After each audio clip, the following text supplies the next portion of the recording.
The rain had not stopped for 3 days. Thunder rolled across the skies above the tiny village of Devgarh, hidden deep between old hills and forgotten railway tracks.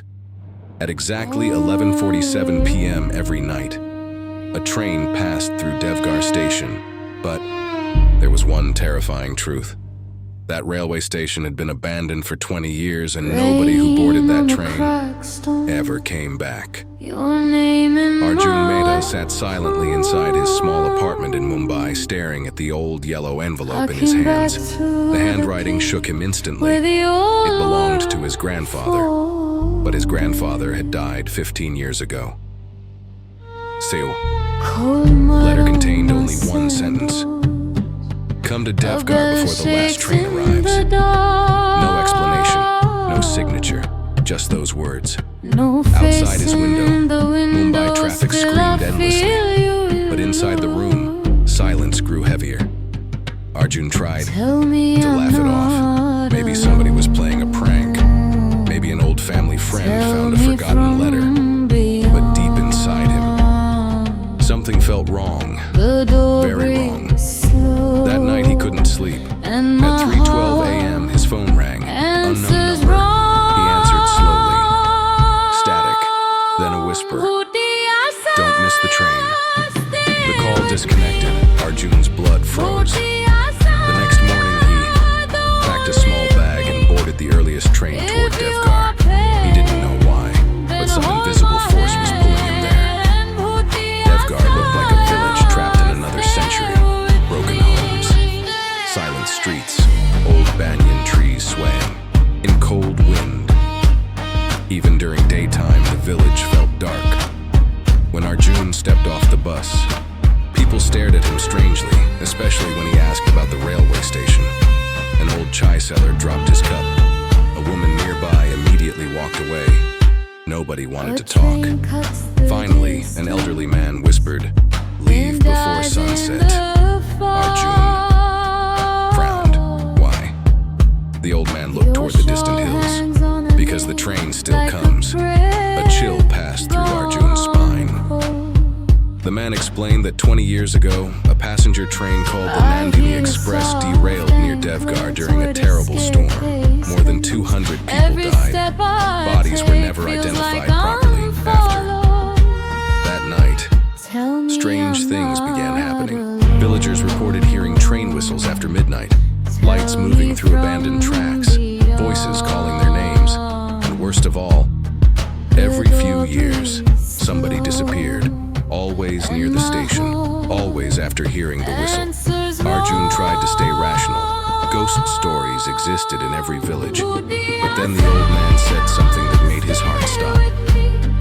Your grandfather was the station master. As evening approached, Arjun walked toward Devgarh station. The path was covered with weeds and mud. The station building stood like a corpse beneath the rain. Cracked walls, broken clock, rust everywhere. Yet somehow, the platform looked freshly cleaned, as if somebody still maintained it. Arjun entered the old station master's room.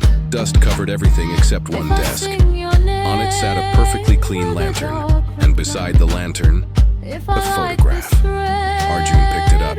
His grandfather stood smiling beside another man wearing railway uniform, but the second man's face had been scratched out violently. Suddenly, a loud whistle echoed through the darkness. Arjun froze. Impossible. The yuck. Tracks were dead. Then he heard footsteps above him. Slow. Dragging. He looked upstairs. Nothing. But the footsteps continued. His breathing became heavy. The lantern flickered by itself. And then, a voice whispered behind him. You came back. Arjun spun around. Nobody there. But on the dusty wall, fresh, wet fingerprints slowly appeared. That night, Arjun stayed inside the station office. At exactly 11:47 p.m., the whistle returned. Louder, this time. The entire station trembled. Then came the sound of metal grinding against tracks. Lights emerged from the fog. Arjun stepped onto the platform carefully.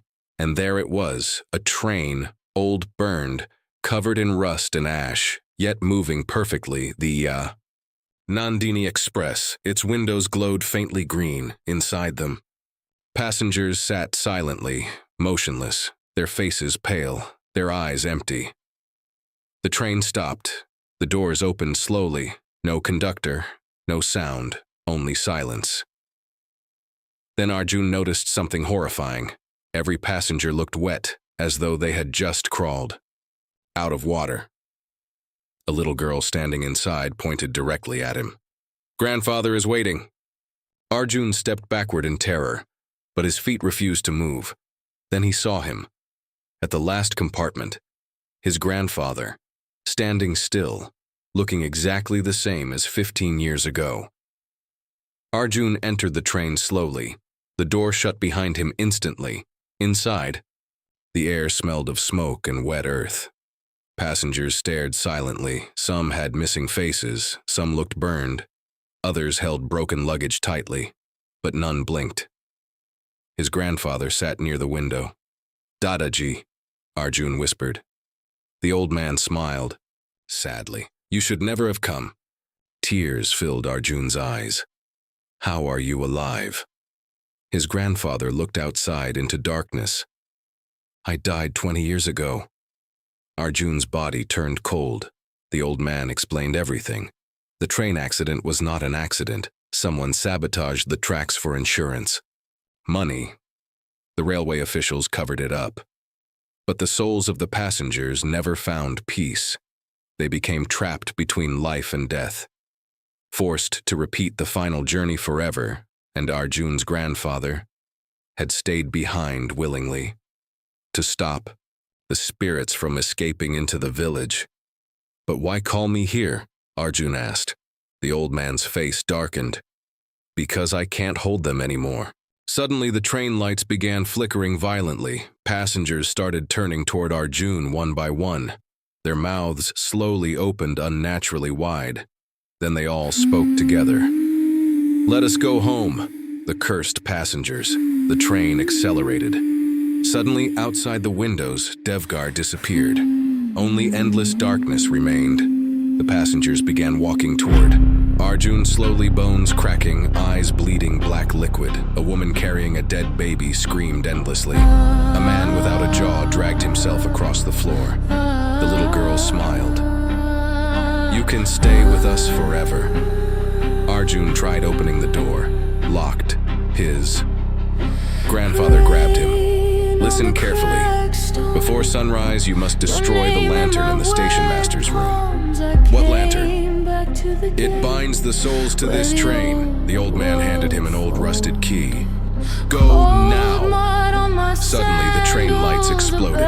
Darkness swallowed everything. Screams filled the compartments. Hands grabbed Arjun from every direction. Cold fingers wrapped around his neck, and then he woke up on the station platform, alone. The train was gone, but the key remained in his hand. Rain poured heavily as Arjun rushed back inside the station. The lantern on the desk now glowed red. Beneath the desk, he discovered a hidden trapdoor. It led underground. The basement smelled of death. Walls were covered with railway documents, old photographs, and hundreds of names scratched into stone. The names of every passenger who died. At the center of the room stood another lantern. This one burned with green fire, and beside it sat a man in railway uniform, the same man whose face had been scratched from the photograph. He smiled slowly. "Your grandfather failed." Arjun realized the truth immediately. This man had sabotaged the train years ago.